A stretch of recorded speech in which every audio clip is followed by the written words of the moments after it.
time for another episode of Jesse's Collectible Showcase. Here it's going to be a multi-part episode because of how much stuff in this category I have. It's going to be my vintage baseball cards from before 1981, so all the cards I have from 1980 and older. So let's get started. This one is the oldest card in my collection. It is a 1909 Old Mill cigarette card, T206. I got it for $45 a few years ago, and recently I found it again after losing it for some time. It was going to be thrown in the trash, but after I looked through the box of, just shit, see if I wanted to keep anything, I found it and I put it in that thick ass case. The binder is in full, but figured get a big ass binder.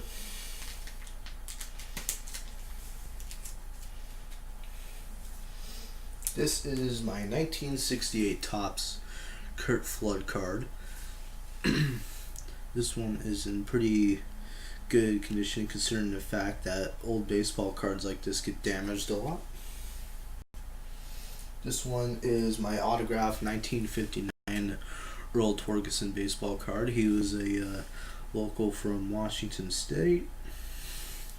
Played for the Chicago White Sox. This one is my 1972 rookie card of Bill Buckner. His claim to fame was basically having the baseball go straight through his legs in 1984 World Series between the Boston Red Sox and the New York Mets. This is a 1978 Willie McCovey baseball card. He played alongside people like Willie Mays and Bobby Bonds.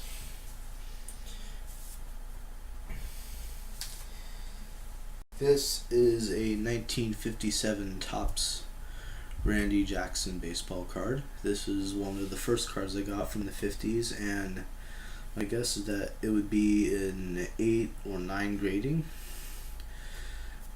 Maybe even less considering that there is an ink mark right there on his pant leg saying what jersey number he had.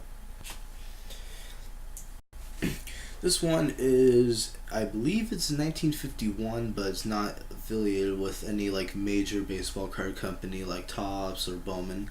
This is a Babe Ruth Look and See, where if you had a certain type of coin, you're able to see it on the back or something.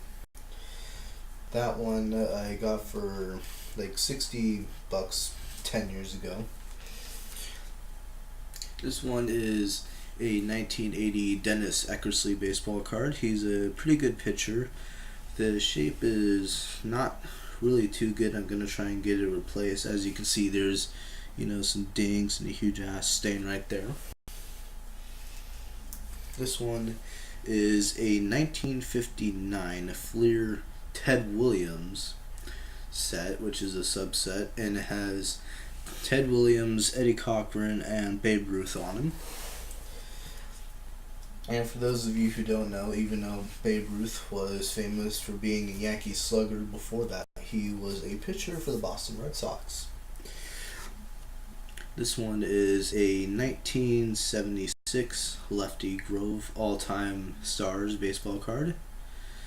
This one's in pretty good shape. I think I got it for $1 last year at Who's on First, this card shop I go to. There's a little white mark somewhere on the card. I hope you can see it. This one is a 1962 Babe Ruth card.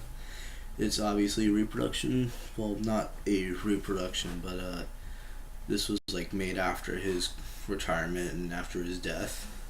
He died in 1948 of lung cancer and retired in 1935. This one is a 1978 Mike Schmidt baseball card, the oldest card I have with Mike Schmidt on it. He was famous for, being a good hitter for the Phillies back in the day. This one is another, post-retirement Babe Ruth card, 1976, the same set as the Lefty Grove one. All-time All-Stars and stuff. He got elected into the Hall of Fame in 1936, the year after he retired.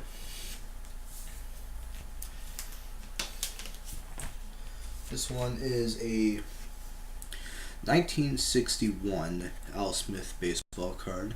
Al Smith is one of the more common guys, but I'm trying to complete like different tops sets from years before 1980, trying to get as many cards as I can before I pass, made before that year. This one is a 1973 Topps Home Run Leaders card. It is number 1 in the set. As you can see, it has Babe Ruth, Hank Aaron, and Willie Mays. This was before Babe Ruth broke the home run record, as you can see.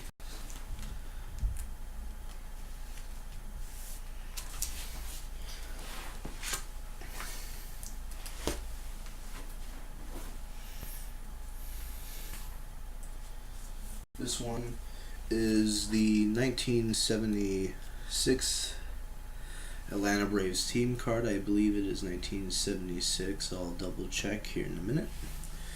This one is another common Milwaukee Braves, now known as the Atlanta Braves. Gene Oliver 1965 Topps card.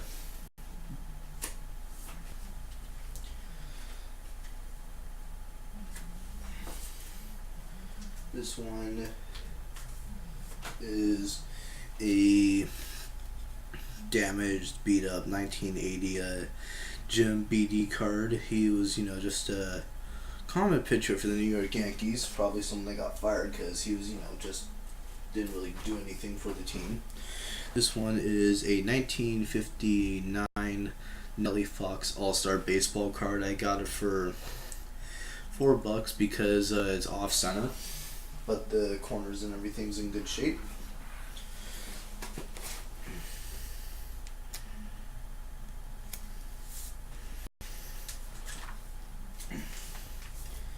This one is a 1979 Wayne Garland baseball card. He was a pitcher for the Indians.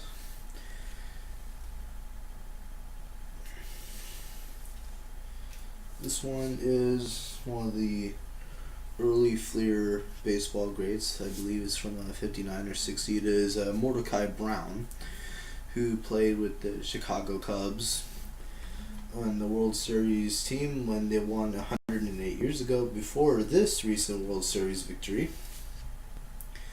This one is Hank Bauer. He's not like a legend in the New York Yankees, but he's one of the greats for the team. Can't remember where I got that one. This one is a Hoyt Wilhelm 1967 card. He is was a great pitcher for the White Sox back in the day. This one is a common from 1980, Johnny Grubb. Little ding on the corner right there, card number 313. He was an outfielder. This one is a 1974 Lou Brock baseball card, not an all-star one, but a common. I got this for 50 cents a long time ago when I started collecting baseball cards. And this one is a 1971 Lou Brock baseball card. It's in a slightly lower condition than the 74. But 71's kind of a cool year for the baseball cards, like the way they looked. This one is a Dwight Evans, another Hall of Famer, 1980 Topps baseball card. This one is a 1975 mini Johnny Bench card. And I like the minis, they're pretty cool. This one's in almost perfect condition. This one is a 1980 Don Sutton baseball card. He was a Hall of Fame pitcher for the Los Angeles Dodgers. This one is a common card. Mike Baksick, I think that's how you pronounce his name. As you can see, there's a, I hope you can see it, there's a crease right there in the center, which is unfortunate. Maybe I can get it replaced. This one is another baseball grades card.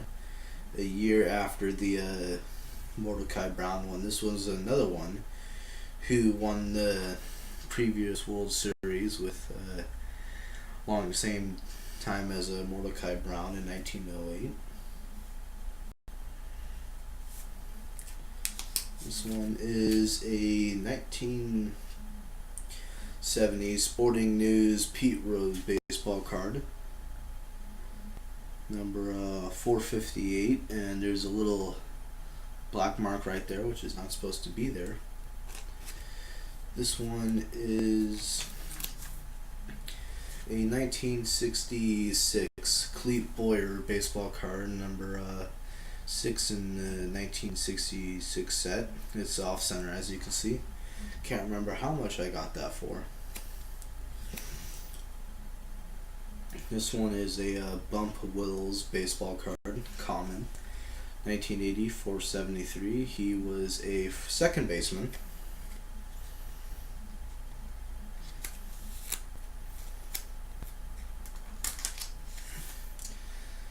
This one is a Dwayne Murphy baseball card, 461, 1980. Played for the A's, and he was an outfielder. This one is part of a subset. This one is a Carl Yastrzemski card, number 4 out of 33. I believe this one is from the early 70s. That would be a cool set to complete, in my opinion. This one is a 1979 George Medic card. He was a pitcher for the Rangers. Look at that old school Texas Rangers uniform right there. This one is a 1962 Yankees team card. There is a ding along with it being slightly off center.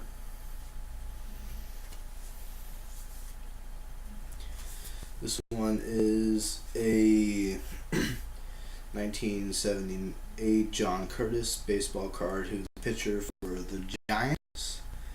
There's nothing really wrong with this, as you can see right there. This one is a 1973 Phil Niekro card. He's a Hall of Fame pitcher for the Atlanta Braves.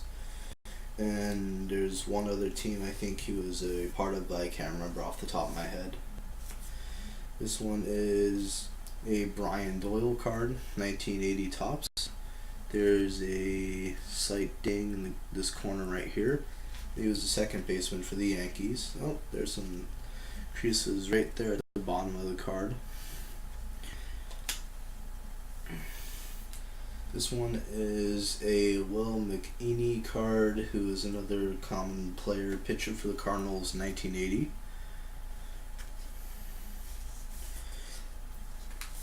This one is a Juan Miracle card. I think that's how you pronounce it correctly.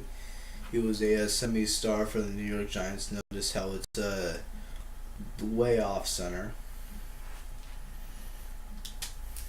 This one is a 1971 Topps Norm Cash baseball card. Corners are perfect, not off center.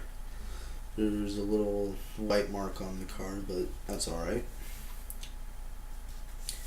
This one is the first 50s baseball card I got. It's bent to hell. So fucking damaged. This is a 1957 Hank Aguirre baseball card. I got it for 50 cents at Who's on First. This one is Jeff Burroughs for the Atlanta Braves, 1978, right there.